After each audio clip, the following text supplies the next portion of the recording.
Hi, this is Ken Owen. I'm Executive Director of Channel Islands Restoration. Today we're out on the beautiful West Mesa of the San Marcos Foothills. This 101-acre property was recently saved from development by our community. More than 5,500 people gave money to prevent this beautiful open space from being developed. Pretty soon it'll be conveyed to the county of Santa Barbara to become part of the San Marcos Foothills Preserve, which is a 200-acre property right next door, just to the east of the West Mesa. Right now, Channel Islands Restoration is in charge of the West Mesa, and we are doing a grass survey this year to find out how much of the native needlegrass grows on this property. And we need your volunteer help to help us do this. So this video will help you learn about grasses, the different grasses that we have on the West Mesa here, which one is native and which ones are not. I'm sitting right behind one of the native ones. This is purple needlegrass. Its scientific name is Stipa pulchra, or as a lot of people know it, and it's been treated in other publications at different times as Nacella pulchra. Called needlegrass because of its long awns, these little structures on the ends of the seeds. It's a bunch grass, a perennial bunch grass. So this plant will die back every year, but not die, compared to all the rest of the grasses around here, which are European annual grasses that come up when it rains, go to seed rather quickly all in one season, and then die.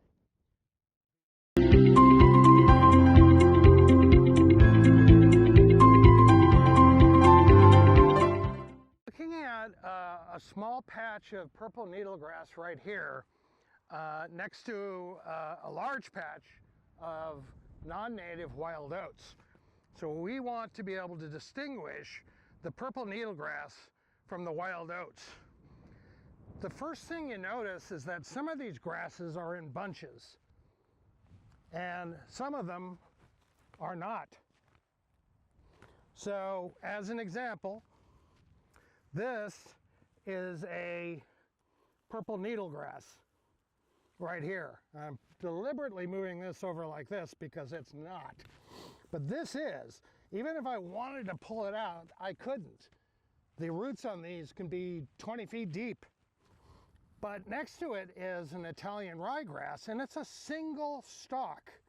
One lone stalk going down to the ground, and I can feel where it goes into the ground, and it's really easy to pull up. And its roots don't go down 20 feet, they only go down a half an inch or so. As a matter of fact, there's another single stalk right here. This is a wild oat. It's a non-native plant. I can feel down to that bottom of that stalk, just move my hand down the stalk, and I can feel where it goes into the ground. Same idea. But this bunch grass, it's actually mixed with some of the wild oat that has very wide leaves. But again, if you experiment and look around a little bit, feel around a little bit, you'll see that it's mostly just one plant.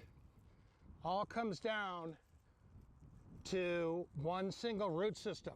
Now, this has multiple stalks, so there's always exceptions, but it is a single annual plant that will come up this year and then die. And that's compared to the bunch grass, which has very thin leaves and has hundreds of stems, in this case, all going down to a thick root system. So if you look around, you can begin to notice the various, what is a bunch grass and what is not. That's a bunch grass, that's a bunch grass. Right there, all along the trail are our purple needlegrass that we're looking for. And also along the trail are other non-native ones. This one sort of looks like a bunch, but the leaves are much wider. So, and I can pull this up. Don't worry, if you really don't know, try to pull up a needlegrass. I don't want to break it off, so I'm not pulling really hard, but these you don't have to pull hard at all. They come right out. The non-native grasses are very shallow rooted. The native bunch grasses are very deep rooted. Sorry about that, guy. Now here's another example of the needlegrass. So these are not in bloom. They do not have the seed heads on them yet. This one does. It's a really attractive plant, actually. And it's got, we'll show you some close-ups of it, but it's got these purple seeds on them at the base. They're purple. And again, there's probably 50 to 100 stems coming out of this plant. And again, there's no way you're pulling it up. Behind me is an assortment of wild oats. They are not what we're mapping. So you want to be able to tell the difference between the bunch grass and the wild oats. I've got 4 examples of grass here. 3 are non-native and 1 is native. So we'll start with the purple needlegrass. You can see where it gets its name. It has these structures on the end of the seed that are called awns. So it's got very long awns that remind people of needles, although they're not painful like needles. They're very flexible, actually. But these awns, when they dry up, tend to curl and then uncurl when they get wet. So it tends to actually plant the seed. A lot of plants have that property as well. But this is the seed head, the fruits, as you would call it, of the purple needlegrass. So needle for the long awns and purple for the color of the bases of the plant. Now, it's not the only plant around here that has a little purple in it, but it's more purple than most of the other plants. The other thing is that it has very narrow leaves. So this is a mature leaf, and yeah, it's a little bit thicker at the bottom, especially when you flatten it out because it's curled up. But it's generally a pretty thin leaf.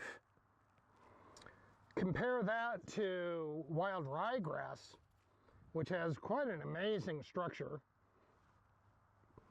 of fruits coming out, and it's in bloom. You can actually see the stamens and pistils if you were to look really close on this plant. But I called it wild rye. It's Italian ryegrass, and it has this kind of leaf.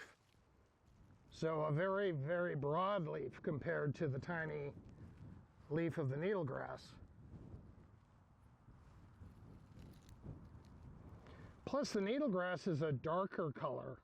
I don't know if you can see that, but when you start getting used to these, you'll notice that these more broad-leaved non-native grasses tend to be a lighter green than the needlegrass. But they also usually have much wider leaves. You know, there's exceptions. Small young plants are going to have narrow leaves, and of even the non-native ones. And sometimes purple needlegrasses happen to have bigger leaves, wider leaves than most of them do. But usually they're going to be narrow like this compared to wide like this. So again, Italian ryegrass, very easy to distinguish when it's in bloom from needlegrass. And another one that we have here is a brome, basically foxtail. It's a brome grass. And again, very wide leaves. Compare that to the needlegrass. And a very different seed head. It has long awns on it too, but they're only, what, about an inch, inch and a half at the most, whereas the needlegrass They can be 1.5 inches to like 2 inches or something close to that. These are wild oats. So it's the same genus as the cultivated oats that you make oatmeal out of. These have extremely short awns. Get that out of the way. And just 2 of them. Very short little awns on them. Very different seed head compared again to the purple needlegrass. Much smaller for one thing. I mean, in general, it's smaller because it has much shorter awns. So wild oats are really common around here. This is probably the one you'll see the most, other than, it's probably the most common grass, period. And again, it has very wide leaves. This is not a very good example, but you get the feel for how wide the leaves are compared to the leaf on the needlegrass. There is one look-alike to the purple needlegrass in the grassland here. And that is, this is the purple needlegrass, and that is a plant called ripgut brome. Very scary name. But it also has very long awns on it. So needlegrass and ripgut brome. Actually, to compare them, you need to come down here where the seeds are. But you'll notice the base of the purple needlegrass is very purple, whereas the base of the ripgut brome is green. But the ripgut brome will still try to fool you because the tops are kind of purple of the awns. So, very different plant, and one of the ways you tell the difference is, first off, this is a bunch grass, and you'll see that, or will have seen it in other shots that we have in this video. And this is not. It's a single individual plant. In this case, it's got like 2 or 3 stalks. But also, the leaves on the ripgut brome are very wide, whereas the leaves on the purple needlegrass are much more thin, much less wide. One other real interesting thing about ripgut brome, and the reason they call it that, is because the awns, these little structures on the end of the seeds, have small hairs on them that are pointing up.